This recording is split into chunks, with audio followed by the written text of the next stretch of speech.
દોસ્તો, વિસાવદર, ભેસાણ અને જૂનાગઢ ગ્રામ્ય મત વિસ્તારના ખેડૂતોએ, ખેત મજૂરોએ, વેપારીઓએ, આમ જનતાએ મારી જેવા એક નાના એવા જુવાનિયાનું આખા ગુજરાતમાં માન વધારવાનું કામ કર્યું છે.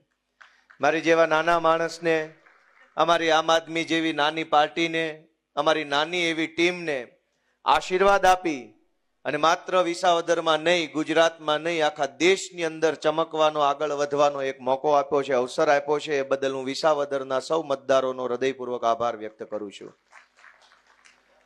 દોસ્તો, આ ચૂંટણીમાં આજે આપણે અહીંયા સફળતાનું સેલિબ્રેશન કરવા એકઠા થયા છે. ગોપાલ ઇટાલિયા જીતી ગયા, સફળતા મળી ગઈ, મજા આવી ગઈ. પણ સફળતાની ઉજવણી કરવા એકઠા થયા છે ત્યારે મારે મારી વાતની શરૂઆત નિષ્ફળતાથી કરવી છે. સફળતામાં તો મજા છે. અંગ્રેજીમાં એક કહેવત છે કે success has many father and failure is an orphan. ગુજરાતીમાં એવું છે કે સફળતાના ઘણા બાપ છે. સફળ થાવ તો બધા એમ કે મેં આ કર્યું હતું, મેં આ કર્યું હતું, અમે અંદર ખાને ટેકા માતા, અમે અંદરથી તમારી હારે જતા. સફળ થાવ તો દુનિયા આખી એમ કે મેં કર્યું. ફેલ જાઓ તો અનાથ. ફેલ્યુર ઇઝ એન ઓર્ફન, અનાથ છે. 2022ની વિધાનસભાની ચૂંટણીની પહેલા અમારા બધાની આમ આદમી પાર્ટીની એવડી મોટી મહેનત હતી. બધાને એમ લાગતું હતું કાંઈક થઈ જાય, અને કાંઈ નહીં થાય તો કાંઈ નહીં, ગોપાલ ઇટાલિયા, ઈશુદાન ગઢવી ને 2-4 જણા બીજા જીતી જશે. આવું લોકોના દિલની અંદર ભાવના હતી. પરિણામ અલગ આવ્યું, ધાર્યું પરિણામ ન આવ્યું. બધો માહોલ વિખાઈ ગયો. જે માણસો અંદર ખાને હારેશું, બહાર હારેશું, આમ હારેશું, તેમ હારે, બધું ગાયબ અચાનક. અને નિષ્ફળતા આવી.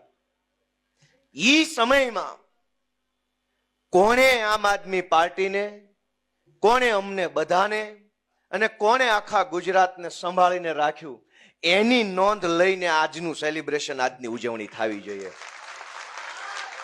તેદી પાર્ટી ન ટકી હોત, તે દિવસે સંયમ ન હોત, ધીરજ ન હોત, હારને પચાવી જવાનું કાળજું ન હોત, તો આજે આ ઉજવણી ન હોત. અને એવા 2022ની ચૂંટણી પતી. નામ લેવા બેસીએ તો હંમેશા જીત ટીમની હોય. દુનિયાની કોઈ પણ યુદ્ધ હોય કે ક્રિકેટ હોય કે ધંધો હોય કે રાજનીતિ હોય, જીત હંમેશા ટીમની હોય. ટીમમાં કરોડો માણસો હોય.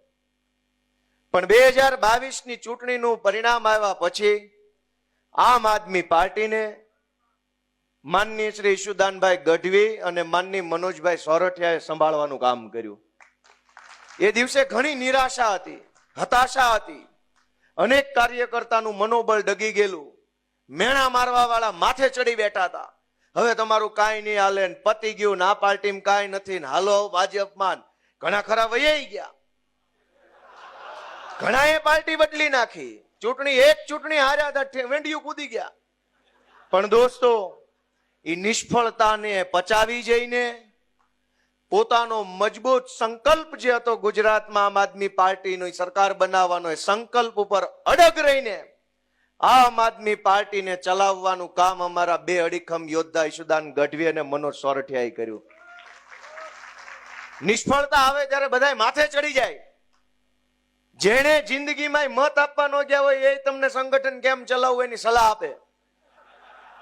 આમ નહોતું કરવાનું ને આમ કરવાનું હતું ને આને ફોન કરવાની જરૂર હતી ને આ બસ નહીં ઓલી બસ લાવવાની જરૂર હતી. અહીંયા તમે ન મળ્યા એટલે આમ થયું, આ ભાઈને મળ્યા નહીં એટલે આમ થયું, આ કાપલીમાં આનો ફોટો નહોતો એટલે હારી ગયા. નિષ્ફળતા આવે ને તો સલાહનો થપ્પો લાગી જાય, ખટારા મોઢે સલાહ આવવા માંડે. સફળ થાવ તો એનો માણસ એમ કે બાકી આને આ બહુ બુદ્ધિશાળી માણસ છે. હવે મને ખબર છે કે એક સમય એવો હતો કે ક્યાંક કોક સામાજિક કાર્યક્રમમાં જાવી, તુલસીભાઈ જેવો એન્કર બેઠો હોય. એક તો અમને પરાયણના નોતરા હોય, કેમ કે અમે તો આમ આદમી પાર્ટીના માણસ. અમારી તો પાર્ટી અસ્પૃશ્ય પાર્ટી ગણાય. ભાજપનો નેતા મોટો નેતા, ભાજપનો નેતા હોય એ જ સમાજનો નેતા, ભાજપનો નેતા હોય એ જ ક્રાંતિકારી. આપણે તો કે બાજીમૂળા. અને એટલે પરાણે માંડ નોતરવા પડ્યા હોય, એટલે નોતર્યા હોય. જેવા કાર્યક્રમમાં જાવે એટલે એન્કરને સૂચના હોય. એટલે ગોપાલભાઈ ઇટાલિયાની હાજરી થાય એટલે એન્કર બોલે, આપણે ગોપાલભાઈ જોરદાર ચાલતા. અને પછી ભાજપનો વોર્ડ પ્રમુખ આવે એટલે એન્કર બોલે આપણી વચ્ચે ભારતીય જનતા પાર્ટીના સુરત મહાનગરના વોર્ડના માનની ફલાણા ઢેકણાભાઈ પધાર્યા છે, જોરદાર તાળીઓ બતાવો.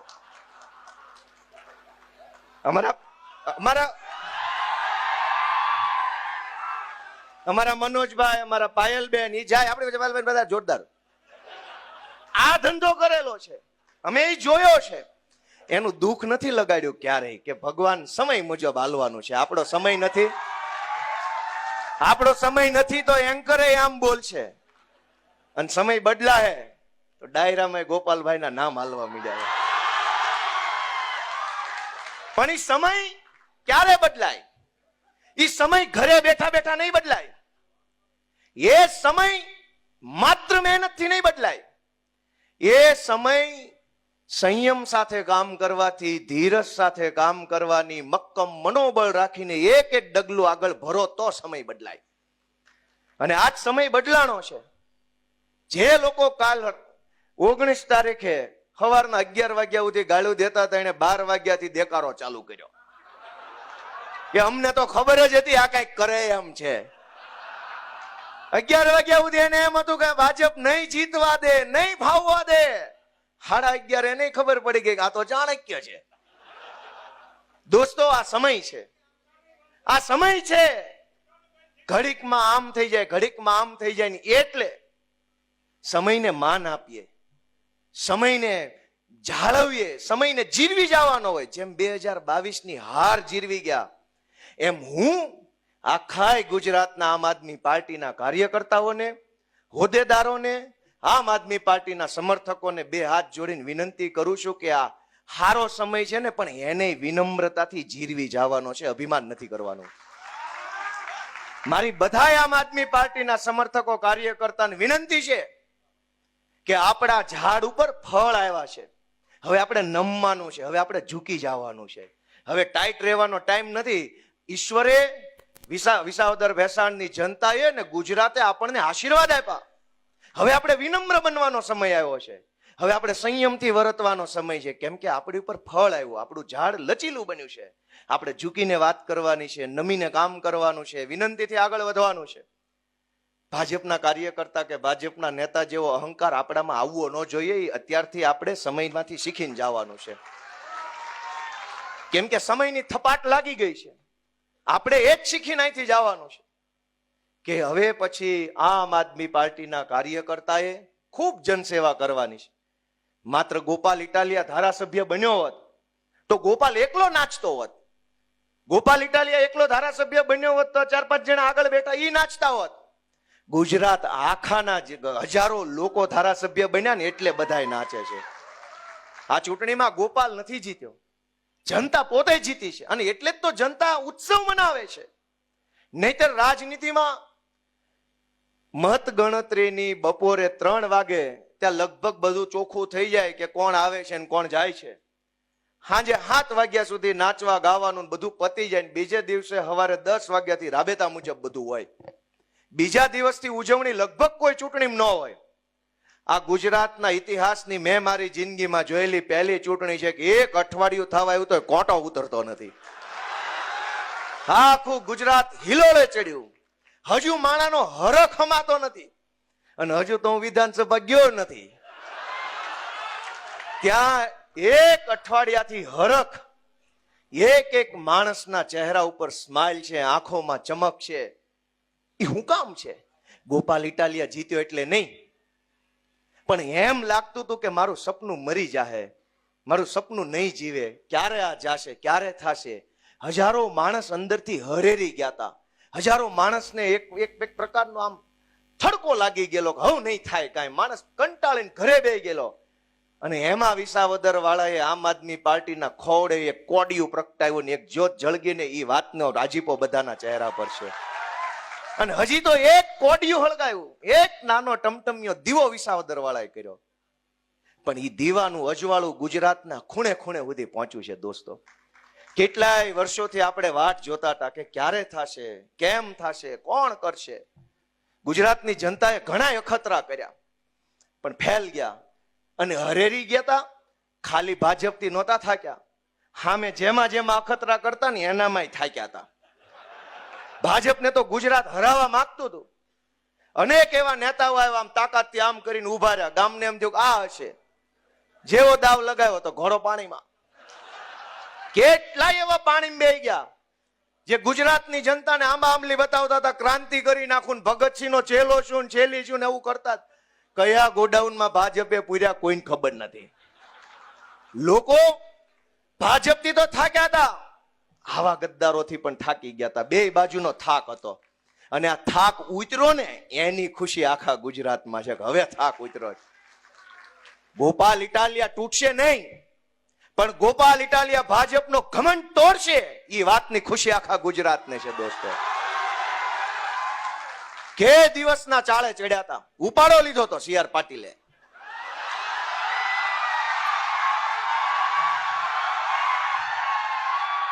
સી આર પાટીલે ગુજરાત આખામાં ઉપાડો લીધો કે ધારું એને તોડું, ધારું એને પક્ષ પલટો કરાવું, ધારું એને જેલમાં પૂરું. દોસ્તો સી આર પાટીલે ઉપાડો લીધો. અહીંથી ધારાસભ્ય તોડું, અહીંથી તોડું, ન્યાથી તોડું, ઓલાને લઈ લઉં, આને લઈ લઉં, આને લઈ લઉં. ગોપાલ ઇટાલિયા સુરતની બજારમાં ઉભો રહીને ચેલેન્જ મારે છે કે સી આર પાટીલમાં દમ હોય તો હવે પછી ગુજરાતનો એક કઈ ધારાસભ્ય તોડીને ખાલી ચૂંટણી કરી બતાવે. હું જોઉં છું કોણ છે સી આર પાટીલ. હવે પક્ષ પલટો કરાવે અને ચૂંટણી લાવે, પેટા ચૂંટણી ગુજરાતની ગમે સીટ ઉપર. સી આર પાટીલ સામે મોરે મોરો નો મારી દો તો દોસ્તો સામો ન મળે. દોસ્તો ગુંડાગીર્દીની હદ વટાવી પાટીલના કાળમાં. દોસ્તો રાજનીતિને ખાડે લઈ જવાનું, તળિયે લઈ જવાનું કામ આ સુરતની ટોળકીએ કર્યું. દોસ્તો મને એ વાતનું એટલું બધું દુઃખ છે એ વાતનું કે આમ ન હોય. આ ગુજરાત સરદાર પટેલ, મહાત્મા ગાંધી જેવા પુરુષોનું ગુજરાત છે, જેણે આખી દુનિયાને દિશા બતાવી. ગાંધીજીએ સત્યાગ્રહનો, અહિંસાનો, લોકશાહીની લડત લડવાનો રસ્તો આખી દુનિયાને બતાવ્યો. એ ગાંધી આપણા ગુજરાતના. જે સરદાર પટેલે માણસને બળુકો બનાવવાનું કામ કર્યું, ખેડૂતો માટે સત્યાગ્રહ કર્યા, સરદારનું બિરુદ મળ્યું ખેડૂત માટે લડતા લડતા. ઈ ગાંધી અને ઈ સરદારના ગુજરાતમાં બુટલેગરોના હાથમાં સરકાર આવી. એ વાત ખટકે છે મને. ઈ વાત ખટકે છે કે ગાંધીનું ગુજરાત બુટલેગરના હાથમાં ન હોવું જોઈએ ભાઈ સાહેબ. અને અમે હાથ ઉપર હાથ રાખીને નિરાશ થઈને બેસી રહેવા વાળા માણસો નથી. અમે સંકલ્પ કર્યો કે કોઈ બોલે કે કોઈ ન બોલે, કોઈ લડે કે કોઈ ન લડે, કોઈને ફરક પડે કે ન પડે, ગોપાલ ઇટાલિયા, આમ આદમી પાર્ટી એ લડશે, બોલશે, અવાજ ઉઠાવશે ને બુટલેગરોને હટાવી જનતાનું શાસન લાવશે દોસ્તો. અને આઝાદીની લડાઈમાંથી આપણે શું શીખ્યા કે એક ગાંધી બાપુ, એક સરદાર પટેલ, એણે એવો સંકલ્પ લીધો કે હું આ દેશને અંગ્રેજોની ગુલામીમાંથી આઝાદ કરાવીશ. ગાંધીજી પાસે શું હતું? પૂરા લુગડાઈ નહોતા પહેરવા માટે, બીજું તો શું હોય? સરદાર પટેલ પાસે શું હતું? કોઈ વસ્તુ નહીં, એક મક્કમ મનોબળ. અંગ્રેજો પાસે પોલીસ, અંગ્રેજો પાસે તોપ, અંગ્રેજો પાસે બંદૂક, અંગ્રેજો પાસે પૈસા, અંગ્રેજો પાસે ગુંડા, અંગ્રેજો પાસે તમામ સત્તા, અને એક બાજુ ગાંધી અને સરદાર. દોસ્તો સત્તાનું બળ મોટું બળ નથી, પોલીસનું બળ મોટું બળ નથી, રૂપિયાનું બળ મોટું બળ નથી, ગુંડાનું બળ મોટું બળ નથી. દુનિયાની તમામ તાકાત લાગી જાય તો પણ સત્તાનું બળ મોટું બળ નથી. માણસનું મનોબળ છે એ દુનિયાનું સૌથી મોટું બળ છે. અને આઝાદીની લડાઈ એ મનોબળથી લડાઈ. એક તરફ સત્તાનું બળ, એક તરફ મનોબળ. ઇતિહાસ આપણી નજર સામે છે. કોણ જીત્યું? સત્તાનું બળ જીત્યું કે મનોબળ? અને આ વિસાવદરની ચૂંટણીમાં પણ એક તરફ સત્તાનું બળ, ભાજપની આખી સરકાર, ભાજપના મંત્રી, ભાજપના ધારાસભ્યો, ભાજપના ચેરમેનો, ભાજપના બુટલેગરો, ભાજપના જમીન માફિયાઓ, ભાજપના ગુંડાઓ, ભાજપના બળાત્કારીઓ, બધા જ વિસાવદરમાં. એક તરફ આખી સત્તાનું બળ, એક તરફ આમ જનતાનું મનોબળ. અને દોસ્તો ભીષણ યુદ્ધ થયું અને મનોબળ જીત્યું. એ વાતની ખુશી આખા ગુજરાતમાં છે. સમય સમય પર ઇતિહાસ સાક્ષી પૂરે છે કે દુનિયા ગમે એટલી બદલાઈ જાય, સંકલ્પના મનોબળના સંકલ્પનું જ હંમેશા વિજય થાય છે, સત્યનો હંમેશા વિજય થાય છે. દોસ્તો, આ જીતની ખુશી અઠવાડિયા સુધી ટકી હું કામ? કેમ કે જે પીડા આપણે જીરવી હોય અને અસંખ્ય પીડા જીરવા પછી કાંઈક પરિણામ સારું આવે ને, એ જેટલો વખત પીડા જીરવી હોય ને એટલો વખત એ ખુશી આપણા ચહેરા પર ટકતી હોય છે. 10 વર્ષ સુધી દીકરાને ભણાવવામાં મહેનત કરો અને 10 વર્ષ પછી આઈએએસ બને તો ખુશી 10 વર્ષ સુધી જ આવતી હોય. દોસ્તો, ગુજરાતે 30 વર્ષ સુધી ભાજપની પીડાને સહન કરીશ. તમે વિચાર કરો, આ સુરતમાં ખાડીપુર આવ્યું અને ખાડીપુર પહેલી વાર નથી આવ્યું. એક તરફ એવી વાતો આવે છે કે દુનિયા ચંદ્ર ઉપર પહોંચી ગઈ, મંગળ ઉપર સંશોધન હાલે છે, યાન મોકલ્યું, એસ્ટ્રોનોટ્સ જાય છે, બધા અવકાશ શાસ્ત્રીઓ. આપણા ગુજરાતની દીકરી સુનિતા વિલિયમ્સ બીજા ગ્રહ ઉપર જઈને આવે છે. તમે એક કલ્પના કરો ગુજરાતના નાગરિક તરીકે કે ચંદ્ર ઉપર જવાનો રસ્તો છે, મંગળ ઉપર જવાનો રસ્તો છે, પણ પાણી કાઢવાનો રસ્તો સુરતમાં નથી. એવું કેમ થાય? એવું કેમ થાય કે ચંદ્ર સુધી જઈ શકાય પણ આય ભરાણેલું પાણી છે, ખાડીનું પાણી તાપી સુધી કેમ નથી લઈ જઈ શકાતું? શાસકો નિર્બળ છે, શાસકો કાયર માણસો છે, લાયકાત ન હોય એવા માણસો સત્તામાં બેઠા છે. અને કોને બેહાડ્યા છે? વિચાર કરો કે કોને બેહાડ્યા એને. આપણું મન એમ કે ને મેં બેહાડ્યા, તો આપણે આપણો આત્મા જગાડવાની જરૂર છે. દોસ્તો, 30 વર્ષ થઈ ગયા, ક્યારે જાગશે આપણો આત્મા? અને ખાલી સુરતની ક્યાં વાત છે, વડોદરાની અંદર ગયા વર્ષે પૂર આવ્યું હતું, બધાને ખબર છે કે નહીં? એની પહેલા જુનાગઢની અંદર પૂર આવ્યું હતું, જુનાગઢ મહાનગરમાં. ગયા એની પહેલાના વર્ષે અહીંયા ભાજપ સર્જિત અંકલેશ્વર અને ભરૂચમાં પૂર આવ્યું. દોસ્તો, પહેલા જેવો જમાનો નથી કે બહુ વરસાદ આવે ને પહેલા જે પૂર આવતા ને ગામ ડૂબી જતા, જે મચ્છુ હોનારત થઈ કે પહેલા જે કુદરતી પ્રકોપથી પૂર આવતા, એ નથી આવતા હવે. ભાજપ સર્જિત પૂર આખા ગુજરાતમાં ઝાશવારે આવી જાય છે. દોસ્તો, આવું શું કામ? કે જેને આપણે સત્તામાં બેહાડ્યા એ લોકોને ભ્રષ્ટાચાર કરવા, રૂપિયા ખાવા સિવાય ત્રીજી કોઈ વાતમાં કોઈ રસ નથી. જનતા જીવે કે જનતાનો જીવ જાય, સત્તામાં બેઠેલા માણસને એક રૂવાડું ફરકતું નથી. અને આ લાચારી ભર્યું જીવન કરોડો લોકો જીવે છે. એ લાચારીમાંથી બહાર કોણ કાઢશે? આપણે આપણી જાતને પોતે બહાર કાઢવાની છે, આપણે આપણો આત્મા જગાડવાનો છે. દોસ્તો, આ સુરતની અંદર ખાડીની આસપાસ અસંખ્ય ગેરકાયદેસરનું બાંધકામ થયું. વડોદરાની વિશ્વામિત્રી નદી ઉપર ગેરકાયદેસર બાંધકામ થયું. જુનાગઢ મહાનગરની અંદર વોંકળો નીકળે છે, વોંકળા ઉપર ગેરકાયદેસર બાંધકામ થયું. ભાજપના લોકોએ ગેરકાયદેસર બાંધકામો કરી, ખોટું કરી, આડે ધડ ગમે એમ મન ફાવે એમ બિલ્ડિંગો બનાવી. આજ ભોગ કોણ બને છે? નાનો માણસ ભોગ બને છે. એને તો એના રૂપિયા બનાવી લીધા, એ રૂપિયાથી એ બીજા શહેરોમાં બીજી જગ્યાએ રહેવા વયા ગયા. આપણી નજર સામે આ બધું સત્ય છે પણ આપણને દેખાતું નથી. એક બાળકને ભણાવવા માટે મા બાપે કેટલી લાચારી વેઠવી પડે છે. તમે કલ્પના તો કરો, અવળો મોટો મહાન ભારત દેશ, 5 ટ્રિલિયન ઇકોનોમીની મોટી મોટી વાર્તાઓ, દુનિયામાં ડંકો વાગી ગયાની વાર્તાઓ, વિશ્વમાં ભારતનો પાસપોર્ટ દેખાડો ત્યાં તો દુનિયાના દેશો ધ્રુજે છે, એવી બધી વાતો. અને હકીકત એ છે કે સુરત જેવા શહેરમાં એક દીકરો ભણાવવા માટે થઈને મા બાપે કેટલી લાચારી કરવી પડે છે. આપણને એ વાતનો અંદરથી ખટકો લાગવો જોઈએ, અંદરથી આઘાત લાગવો જોઈએ કે અવળો મોટો વિશાળ ભારત દેશ, 140 કરોડની આબાદી, અબજો રૂપિયાનું બજેટ, અને અવળો દેશ એક આપણા દીકરાને ભણાવી નહીં શકે? આરટીઈ ના એડમિશનો કર્યા હોય, એની અંદર પ્રાઇવેટ સ્કૂલો દાદાગીરી કરે, વાલીઓને ધમકાવે, સરકારી તંત્રનો દુરુપયોગ થાય, તારી ઉપર ફરિયાદ કરાવી દઉં, ખોટો દાખલો કઢાવ્યો છે, ખોટું એડમિશન છે. પોતાના દીકરા કે દીકરીને સારું ભણતર અપાવવા માટે મા બાપે લોહી પરસેવાની કમાણીથી લીધેલો ફ્લેટ છુપાવવો પડે, અને પોતે જાણે ચોરી કરીને ફ્લેટ લીધો હોય એવી અંદર ફરક પડે કે ખબર પડી જાય તો ખબર પડી જાય. એ ફ્લેટ ચોરીનો નથી, પરસેવાના પૈસે ફ્લેટ લીધો છે, પણ દીકરો ભણાવવા માટે થઈને ફ્લેટ ન બતાવે, અને એ વાતની ધમકી સરકારી તંત્ર મારે, તમારે તો ફ્લેટ છે. ફ્લેટ ક્યાં ભાજપ વાળાએ આપ્યો? એ તો અમે પરસેવો પાડીને લીધો છે. તમે અમારો છોકરો તો ભણાવો. મેં વાત સાચી કરી કે ખોટી કરી? મહેનત મજૂરીથી લીધેલી વસ્તુને છુપાવવી પડે, જાણે કે આપણે ચોરી કરતા હોય. એ કેટલો દિલ ઉપર બોજ કેવડો લાગતો છે, કલ્પના કરો. અને તમારી કલ્પનામાં કઈક વાત આવે ને તો આત્મા જગાડો. ગુજરાતના લોકો એવી ગોપાલ ઇટાલીઓ વિનંતી કરે છે કે આત્મા જગાડો. અનેક એવી ઘટના બને છે જેમાં ખૂન થઈ જાય. અહીં સુરતની અંદર દેવી પૂજકના દીકરાનું ખૂન થઈ ગયું. અલગ અલગ સમાજના અનેક વ્યક્તિઓના ખૂન થઈ જાય છે. નાની એવી વાતમાં બુટલેગરો મારી નાખે, ડ્રગ્સ માફિયાઓ મારી નાખે.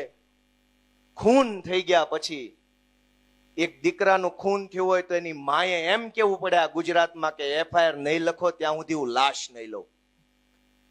કોઈ પોતાના સ્વજનની લાશ લેવાની ના પાડે તો દિલ ઉપર પાણો કેવડો મોટો રાખવો પડે. આપણે ત્યાં પ્રથા તો ઈ છે કે માણા ગુજરી જાય ને પછી સ્વજનો બધ ભરી જાય ને મૂકે ને એમ કે ન લઈ જાઓ, ન લઈ જાઓ, ન લઈ જાઓ. હું કામ? ખબર છે આનામાં જીવ નથી, તોય એમ કે રહેવા દો, રહેવા દો. અને એના બદલે માએ, દીકરાએ, પત્નીએ એમ કેવું પડે કે મારા પતિની લાશ નહીં લઉં જ્યાં સુધી એફઆઈઆર નહીં થાય. તો એ કહેવા માટે કાળજું કેટલું કડક કરવું પડતું હશે. સરકારને શરમ નથી. ભાજપમાં બેઠેલા તમામ માણસો મોદી મોદી કરીને ગમે એવી દાદાગીરી કરી લેશે, પણ એને એટલી વાતની શરમ નથી કે ઓલી માં છે. આ સુરતમાં શૈલેષભાઈ નો મૃતદેહ આવ્યો અને આપણી બેને ઓલા પાટીલને મોઢો મોઢ કહી દીધું કે તમારી વાહે ટોળા બંધ સિક્યોરિટી અને મારા ધણી માટે કાંઈ નહીં. ઈ બેને પાટીલને સંઘવીને મોઢા મોઢ કહી દીધું કે તમારી વાહે ટોળા બંધ સિક્યોરિટી, મારા ધણીનો જીવ જીવ નથી. ઈ વાત સાંભળ્યા પછી જો ભાજપના નેતાઓના શરીરની અંદર માણસનો આત્મા હોત ને તો એને સુધારો કર્યો હોત, પણ એનામાં માણસાઈ મરી ગઈ છે ને એટલે એને એ બેનને દબાવી ધમકાવી નવો વિડીયો બનાવડાવ્યો. એનામાં એટલી શરમ નહોતી કે લાશ ઉપર ઉભા રહીને એક બેન બોલે છે ને તો એ શબ્દો મોઢેથી નહીં આત્મામાંથી નીકળતા છે. એ વાત પાટીલને સમજાણી નહીં. પતિની લાશ પડી હોય ને જે બેન બોલે એ મોઢેથી બોલે કે આત્માથી બોલે? આત્માથી બોલાયેલી વાત પાટીલ અને સંઘવી જેવાના કાન સુધી પોગી નહીં દોસ્તો. શું કામ? એનો આત્મા મરી ગયો છે દોસ્તો. પણ એનો ભલે મર્યો, આપણો આત્મા ક્યાં છે? ગુજરાતનો આત્મા ક્યાં છે? કરોડો લોકોનો આત્મા ક્યાં છે? આમ જનતાનો આત્મા ક્યાં છે? કેમ ચૂંટણીઓમાં ભાજપનું બટન દબાઈ જાય છે? આપણો આત્મા, આપણો હાથ ધ્રુજતો કેમ નથી ભાજપનું બટન દબાવતા? એ વિચારવાનું આપણે છે દોસ્તો. બૂથમાં જઈને આમ હાથ લાંબો કરીએ તો હરણીની બોટ દુર્ઘટનાની અંદર ઓલા નાના નાના છોકરા જે ગુજરી ગયા ને એની ચીસ આપણા કાનમાં સંભળાવી જોઈએ, કાન ફાડી નાખે એવી ચીસ સંભળાવી જોઈએ, પણ નથી સંભળાતી. મત આપવા જઈએ, બૂથમાં પહોંચીએ, મશીન સામું જોઈએ તો આ તક્ષશિલામાં સળગતા સળગતા જે નીચે પડતા હતા ને છોકરા દેખાવા જોઈએ, આંખમાંથી લોહી નો આંસુ આવવું જોઈએ, ભાજપનું બટન ન દબાવવું જોઈએ દોસ્તો. પણ એવું નથી થતું, એવું નથી થતું. ખબર નહીં શું છે, આત્મા નથી જાગતો. 40-40 વર્ષ થઈ ગયા, પરિવારો બરબાદ થઈ ગયા, ગુજરાતને કેટલું પાછળ ધકેલી દીધું. ડ્રગ્સનો વેપાર, દારૂ, ગુંડા. આપણો આત્મા કેમ નથી જાગતો? ઈ વાતને આપણે અંદરથી હચ મચાવીને પૂછવાની આપણી જાતને, ક્યાં ગયો મારો આત્મા? હું ગાંધીના ગુજરાતનો માણસ છું કે નહીં? હું આ સરદાર પટેલનો વારસદાર છું કે નહીં? એ સવાલ આપણે આપણી જાતને પૂછવાનો છે. અનેક ઘટના બને. રાજકોટમાં અગ્નિકાંડ બન્યો, કેટલાય લોકો જીવતા હળગી ગયા. એની અંદર સરકાર સાચો આંકડો બહાર નો આવવા દે. ન્યાય તો કોઈ ભાજપના રાજમાં કરે એમ નથી. સાચો આંકડો બહાર નથી આવવા દેતા. કેટલી હદે આ લોકો બિન સંવેદનશીલ હશે, કેટલો એની અંદર જાનવર જેવા વિચારો છે. કોઈ ઘટના બને, આ તમે વિચારો કે કોઈ ઘટના બને. અહીં કોઈ ભાઈ, હું જુનાગઢમાં પ્રેસ કોન્ફરન્સ કરતો હતો ચૂંટણી જીત્યા પછી, અને હું બોલતો હતો, મારી નજર સામે ઓલા પત્રકાર ભાઈ ઢળી પડ્યા. એને ખબર નહીં બ્લડ પ્રેશર ઓછું કે વધુ થઈ ગયું, પડી ગયા. જેની અંદર માનવતાનું એક ટીપું વધ્યું હોય ને માણાનો આત્મા ફફડે કે શું થઈ ગયું, હાલો દોડો. ગુજરાતમાં છાસવારે હજારો લોકોનું, મોરબી પર પુલ તૂટે મરી જાય, રાજકોટની અગ્નિકાંડમાં ઘટનામાં લોકો ગુજરી જાય, ડ્રગ્સના દૂષણમાં હજારો જિંદગી હોમાઈ જાય, અને એક પાંદડું ન હલે. સરકારમાં બેઠેલા માણસોના પેટનું પાણી ન હલે. તો એની અંદર શું હશે? માણસ હશે કે એની અંદર શું હશે? એ કલ્પના આપણે કરવાની દોસ્તો. આ જીત નથી હજુ. હજુ તો બહુ લડાઈ લાંબી છે. આપણી જવાબદારીને અહીંથી આ હોલમાંથી તમે તમારી જવાબદારી શું છે એ નક્કી કરીને જાઓ બહાર.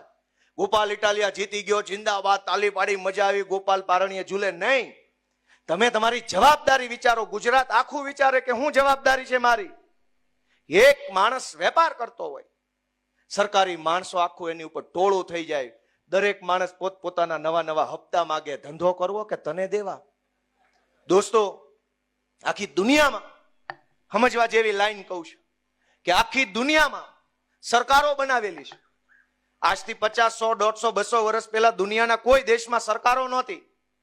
પછી કોઈ દેશમાં સંશોધન થયું કે લોકશાહી હોવી જોઈએ, લોકશાહીમાં સરકાર હોય, એક માણસ મંત્રી હોય, બાકીના તંત્રી હોય, સંત્રી હોય, બધું હોય. દુનિયા આખીના દેશોમાં સરકારનું સર્જન જ એટલે થયું છે કે જનતાની સમસ્યા ઓછી કરે, જનતાની પીડા ઓછી કરે, જનતાના પ્રશ્ન ઓછા કરવા માટે સરકારો બનાવી છે. માણસને તકલીફ પડે તો સરકાર પાસે જાય, પણ સરકાર પોતે જ એક સમસ્યા બની જાય તો ક્યાં જવાનું? મને તકલીફ પડે તો હું પોલીસ પાસે જાઉં, પણ પોલીસ જ ફરિયાદીને 2 લાફા માર લે તો? મને તકલીફ પડે કે મારી જમીન માફિયાઓએ પચાવી પાડી છે, હું કલેક્ટર પાસે જાઉં અને મારી જ ઉપર લેન્ડ ગ્રેબિંગ નો ગુનો દાખલ થાય તો? મને તકલીફ પડે કે હું બીમાર છું, મને દવા આપો, અને સરકારી દવાખાનામાં મને અપમાનિત કરવામાં આવે તો? સરકાર એટલે બનાવી છે કે લોકોને સમસ્યા પડે તો બીજો કોઈ સાંભળે કે ન સાંભળે, મારી સરકાર મારી વાત સાંભળશે, એ વાતની હયા ધારણા આપવા માટે સરકારનું સર્જન થયું. પણ ગુજરાતમાં સરકાર પોતે જ એક સમસ્યા બની ગઈ છે. દોસ્તો, સરકાર આપણી સમસ્યા હું સાંભળે? એ સરકાર જ સમસ્યા છે. રોજ નવા નવા નાટક. સ્માર્ટ મીટર આવ્યું, અહીં કેનાલમાંથી પાણી કાઢવાના ઠેકાણા નથી ને મીટર સ્માર્ટ આવી ગયા છે. દર ચોમાસે પાણી આવે છે. અવડું મોટી ભાજપની સરકાર બેઠી છે. ડબલ એન્જિન, 4 એન્જિન, 5 એન્જિન, એન્જિનો જાજા લગાવ્યા, પણ તમારાથી એક પાણી નીકળતું નથી એવા નપાણિયા માણસો સરકારમાં બેઠા. દોસ્તો, હું તમને હાથ જોડું છું કે અહીં પૂરું નથી થતું. ગોપાલ ઇટાલિયા જીતી ગયો એ કોઈ ઘટના જ નથી. ઘટના ઈ છે કે કરોડો લોકોનો જો આત્મા જાગી જાય ને સંકલ્પ લે કે આ સરકાર હટાવીશ તો એ મોટી ઘટના છે. દોસ્તો, ગોપાલ ઇટાલિયા ચૂંટણી જીત્યો એ કોઈ ઘટના નથી, કોઈ ઇતિહાસ નથી, કોઈ ઉજવણીનો પ્રસંગ નથી. ઘટના ત્યારે બને, ઇતિહાસ ત્યારે બને કે હજારો માણસ ઘરે જઈને પોતાના આત્માને ઢંઢોળે, વિચારે, પૂછે કે ગુજરાતને ડૂબાડવામાં, ગુજરાતને દેવામાં, દારૂમાં, ડ્રગ્સમાં, ગુંડામાં, બધાની અંદર ડૂબાડવામાં ભાજપની સરકારે જે પાપ કર્યું છે એ પાપમાં મારો મત છે કે નહીં, એ સવાલ જો હજારો લોકો પોતાની જાતને પૂછે ને તે દિવસથી ઇતિહાસ લખાવાની શરૂઆત થાય. દોસ્તો, કરોડો લોકોએ પોતાની જાતને પ્રશ્ન પૂછવાનો છે કે આ ગુજરાત બનાવવામાં મારો રોલ શું, અને હવે કેવું ગુજરાત બનાવવું છે. મિત્રો, સુરત ને શાંઘાઈ બનાવવું, વિસાવદર ને પેરિસ બનાવવું, આને મંગળ બનાવવું, કઈક માણાના પેટના બનો તો સારી વાત છે. માણા બનો, પેલા માણા ભાજપ વાળા માણા બનો. શાંઘાઈ નથી બનાવવું, કઈક માણાના પેટના થાવ એવી વિનંતી ગોપાલ ઇટાલિયા કરે છે. દોસ્તો,